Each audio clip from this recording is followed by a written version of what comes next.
तो दोस्तों देखिए, आप लोगों को इस गाने का इंतजार होगा या नहीं होगा, लेकिन मौके तो इंतजार रहल शायद। हम पोस्टरवा पहलवा देखले नहीं, जौन गानवा नीलकमल सिंह गानवा ई आइल है, पीलस पीलस मस्ती में, मतलब पीला पीला मस्ती में जीलस, ई मतलब गानवा हव पीला पीला मस्ती में जिला जिला मस्ती में। का गानवा मतलब नीलकमल सिंह जौन गानवा गा दिले हव, तो ई गाना में तो उनके बता दें कि ई गाना ऐसन गावला ना कि तू दारू और पी के या मस्ती में जीला, काहे से कि एक दिन तो मरे के बाद गाना में नीलकमल सिंह ये लाइन बस सुनावल जात हव।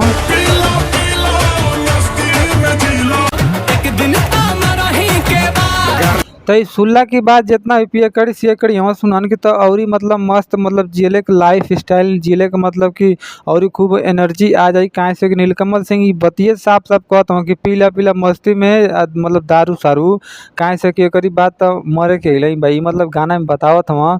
तो जे भैया मतलब बिना टेंशन के बा उ तो पी के मर सकत हउ, मतलब गाना में बतावत हव। तो उनके नीलकमल सिंह की बात के तो लोग फॉलो करिए लोगन, ना तो हम कुछ और ही खास बता दें। तो वीडियो शूटिंग तो उनके बताई तो बहुत महंगा शूटिंग लगता, काहे से कि ऐसा शूटिंग सबकी बस के बात ना है। वीडियो में खास ये बात है कि नीलकमल सिंह देखत बा कि यार इतना महंगा ट्रैक्टर यार लिया के खड़ा करके नचा दिले वहाँ यार, माने के पड़ यार।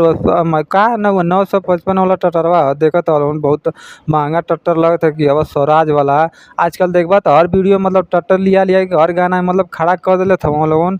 तो ओही में नीलकमल सिंह हो तो ऊ कहाँ पीछे रहे वाला, तो वो लिया के मतलब गाड़ी में खड़ा कर दिले वहाँ।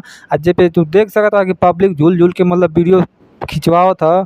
तो गाना तो हिट होबे करी, तो गाना जरूर सुनिए लोगन एक बार। ना तौरी तो के बताए तो गाना भाई नीलकमल सिंह के देखा बहुत हिट गाना गावे ना पूरा भोजपुरी इंडस्ट्री में, मतलब जौन नंबर 1 पर सिंगर हमके लगत है कि नीलकमल सिंह हो। काहे से कि आजकल देखबा भोजपुरी मतलब खत्म होती है, उतना व्यूज ना आवत भोजपुरी गाना का जितना नीलकमल सिंह का आवेला, उतनी देखबा तो मतलब कौनो दूसरी सिंगर का ना आवेला जितना नीलकमल सिंह आ जाला। तो इनकर गाना मतलब बहुत मस्त लगा सुने में, आई सुने में अच्छा भी लगेला देखे में भी। काहे से कि गाना बहुत शानदार गाना है कि इनकर मस्त मतलब पब्लिक बहुत पसंद कला इनकी गाना के।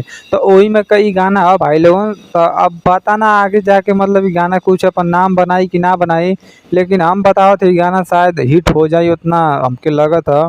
ना तौरी तो उनके बता दें और कुछ ना हम बती बजाए गाना चुपचाप सुन लिया लोगन, ठीक बा। अब गाना में कुछ ना रह गल बतावे खातिर, ना तो बता दी तो उनकी गाना जौन चैनल से आई वो बताए थे यार। ई सीरीज हमारे भोजपुरी चैनल से आई पे जाके तू सुन लिया रास्ता एक बार और ही बता देनी गाना का। अब खोजो जो कि ना पड़ी, ठीक है जाके सुन लिया चुपचाप।